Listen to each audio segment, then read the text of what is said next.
Ola, que tal? Moi boas noites. Este mércores, sin rodeos, recibe ao novo reitor da Universidade da Coruña, Xosé Luís Armesto Barbeito, elexido a semana pasada na segunda volta das eleccións máis rifadas da historia da Universidade Coruñesa. Xosé Luís, moi boas noites. Ola, boa noite. Boas noites, reitor. Ven de gañar unhas eleccións frente a outro candidato, Luís Castedo, cunha porcentaxe do 51-24% dos votos, non? Unha victoria moi axustada. Como a explica e a que foi debido que fora, digamos, que tan estreito a marxe? A ver, penso que os datos que dá son correctos, pero penso que non é pouco frecuente. Eu lembro que, por exemplo, a elección de Senén, a primeira elección de Senén na Universidade de Santiago, que era o seu adversario era Sabucedo, a marxe foi máis estreito. Foi por 21 votos ponderados, aquí foron 100 e pico. E en unha reciente elección na Universidade de Castilla-La Mancha, a diferencia en porcentaxe foi de centésimas. Daquela non é tan pouco frecuente na universidade estes resultados.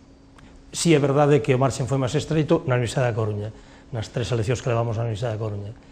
Pero me parece que a de Domingo do Campo tamén foi así xustiña, tamén non sei se era Domingo ou quen era, si, o adversario era Tojo.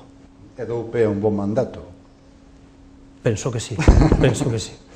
Leva vostede 8 anos como vicerreitor con Xosé María Barja, vai cambiar de despacho agora, supoñemos que non de maneira de traballar, aínda que os tempos sí que cambiaron.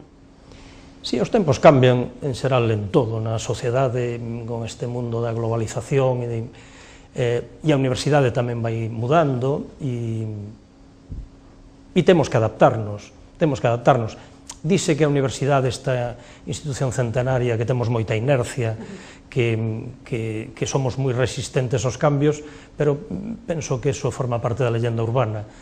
Somos das estruturas máis flexibles e máis adaptables á realidade. O sea que vai seguir facendo máis ou menos o mesmo traballo, non? Non, o mesmo traballo non, porque estaba de vicerreitor de profesorado e vou ser reitor, pero sí cos mesmos principios e cas mesmas ideas, sobre todo defensa da universidade como servizo público. Penso que é o que nos caracteriza e o que nos fai máis importantes, precisamente esa idea de servizo público. A Universidade da Coruña, que é relativamente nova, con 20 anos, penso que leva feito máis polo principio de igualdade de oportunidades, pola cohesión social en este territorio de Coruña e Ferrol, en este ámbito de 600.000 habitantes, que calquer política de bolsas, por moi ambiciosa que fose, ven da administración autonómica ou estatal.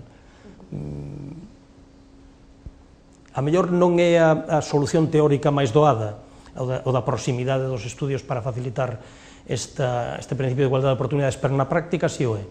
Porque esas políticas de bolsas, primeiro, nunca son ambiciosas, nunca se pon o diñeiro suficiente, e segundo, por temas relacionados máis ou menos, que o fraude fiscal non son datos fiables. Coa chegada de Mariano Rajoy ao goberno, falase moito do recorte que se pode producir, digamos, que no gasto público, non? Cree que a universidade se vai a salvar dentro do que se poda ou que pode sufrir tamén moito?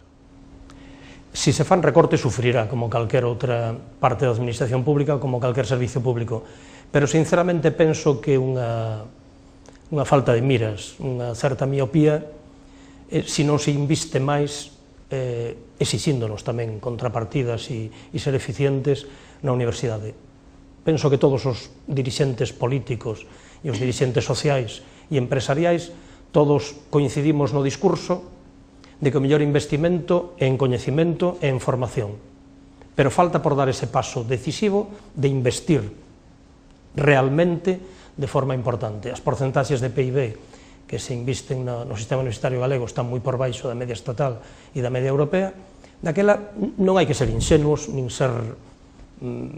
pensar que imos ter máis resultados cando investimos moito menos que outros estados da Unión Europea. En Alemania non son máis torpes que nós.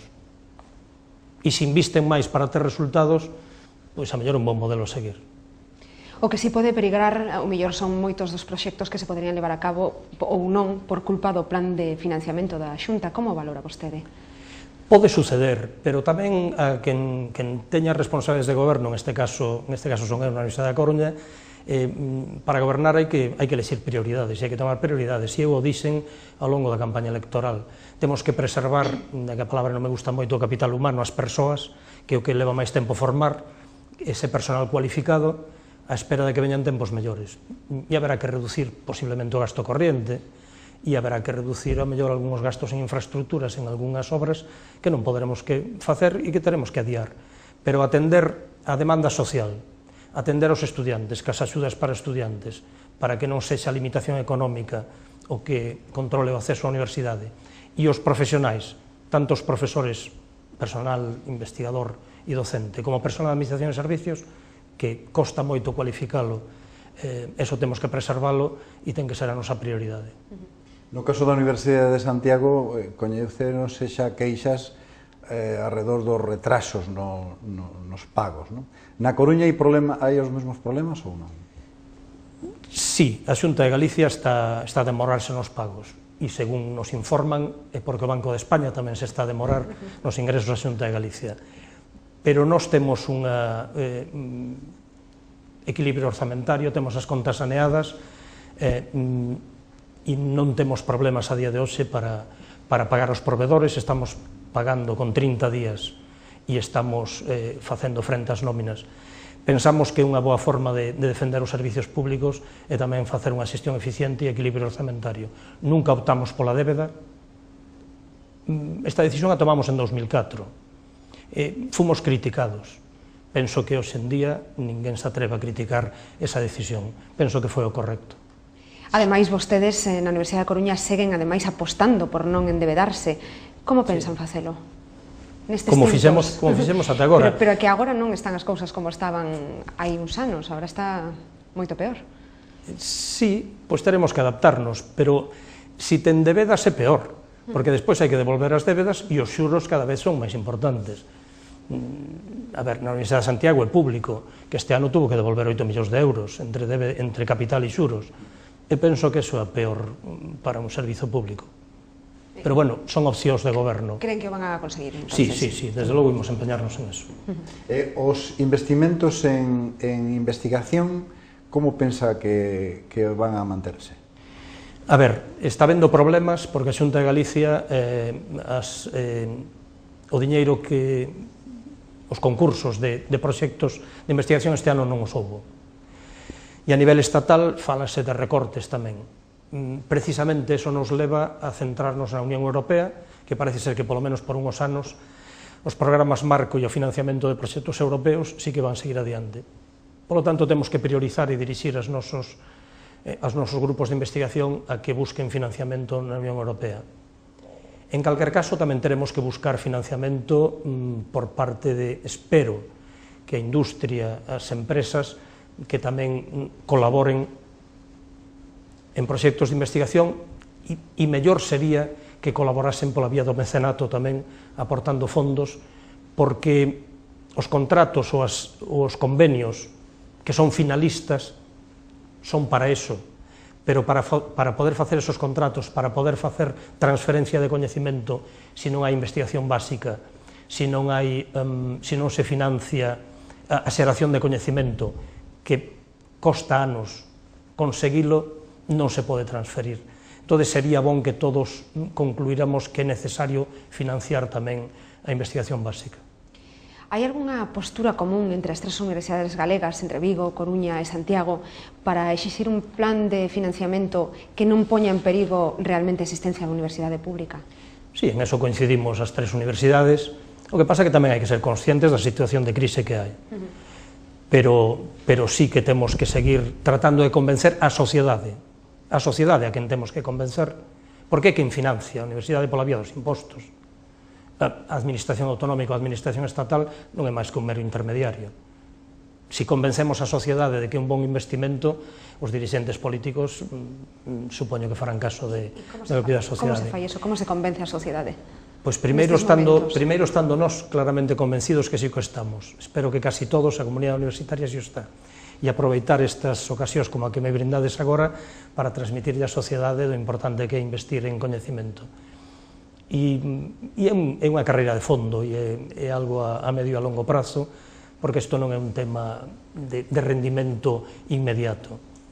Según estudios económicos relativamente recientes, todo o mundo sabemos que a xeración de coñecimento e a transferencia de coñecimento é algo que se consigue a medio e a longo prazo. Devolvemos á sociedade entre 2,5 e 3 veces o que se inviste. Pero hai algo moito máis a curto prazo, que é a formación de vos profesionais. E en esta Universidade da Coruña, co observatorio ocupacional que nos temos con datos dos 7 últimos anos, pois estamos por riba da media estatal en índice de satisfacción dos nosos egresados, en índice de empregabilidade dos nosos egresados, é dicir que somos eficientes, estamos a facelo ben, e iso repercute de forma máis inmediata no tecido socioeconómico no que nos envolvemos, vos profesionais, pero tamén a estructura social e empresarial do país no que estamos tamén debería de demandar e darlle emprego a ese talento, a esos vos profesionais, porque redundaría tamén no rendimento económico e social. Fálase tamén da competencia entre universidades, entre as 3 universidades galegas. É verdade que hai tamén procesos e proxectos de cooperación, pero tamén hai de competencia. A competencia a veces é sana, pero outras non o é tanto, sobre todo cando de algún xeito entre aspas é imposta, se cadra tamén para administrar recursos, non? Eu prefiro falar de colaboración e de cooperación. Temos que cooperar dentro do sistema universitario galego. Somos un país pequeno dentro da Europa, da Unión Europea, pero moito máis dentro do mundo globalizado.